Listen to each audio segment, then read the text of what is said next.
को यकीनन वो दिन याद होगा जब खान साहब ने कहा था कोई रह तो नहीं गया। तो जो लोग रह गए थे वो खुद ज़ाती तौर पे उनकी खिदमत में हाज़िर हो के अपने आप को एक्सपोज कर रहे हैं, अपने चेहरों से खुद ही नकाब उठा रहे हैं कि हाँ भाई हम रह गए थे, हम हाजिर खिदमत हैं, हमें एक्सपोज किया जाए, हमारी असलियत लोगों के सामने लाई जाए। ऐसे ही एक शख्स थे उसमें कासिम अली शाह साहब। मुझे अफसोस है कि जहाँ हमें कासिम अली शाह की असलियत जानने का शर्फ हासिल हुआ, वहीं हमने अपने मुल्क का एक बेहतरीन मोटिवेशनल खो दिया। तो कासिम अली शाह साहब, आप अपने हर लेक्चर में हमेशा यही कहते रहे कि इंसान की बॉडी लैंग्वेज जो होती है वो उसको दूसरों के सामने रिप्रेजेंट करती है। सारी ज़िंदगी आप इस बात की तालीम देते रहे, उस दिन आपकी बॉडी लैंग्वेज कहाँ गई थी?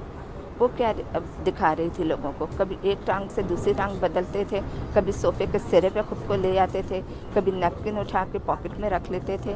तो मैं उसको आपका कोई नैपकिन चुराना नहीं कह रही, लेकिन आपकी बॉडी लैंग्वेज क्या थी? क्या वो आपको रिप्रेजेंट नहीं कर रही कि आपके दिल में कुछ काला है, आप करना कुछ और चाहते हैं, कर कुछ और रहे हैं?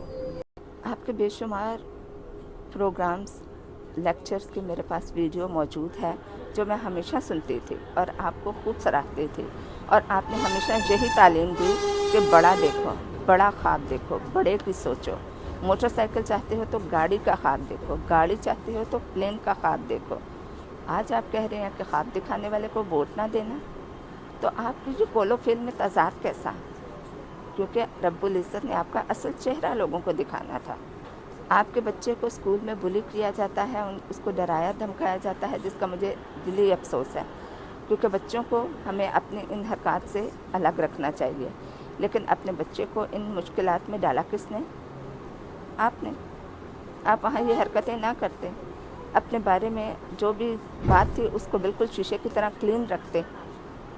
आप जानते थे कि आप किस शख्स से मुलाकात कर रहे हैं जिसके पीछे पूरी आवाम है, और उस शख्स का सिर्फ देखिए, उसने आपको कोई सख्त जवाब नहीं दिया, बल्कि उसने आपको वेलकम कहा, क्योंकि वो जानता था कि उसने अपना सब मामला अल्लाह पे छोड़ दिया हुआ है, और बाकी जो कुछ आपके दिल और दिमाग में चल रहा है वो आज नहीं तो कल बाहर आ ही जाएगा, और वो आ गया।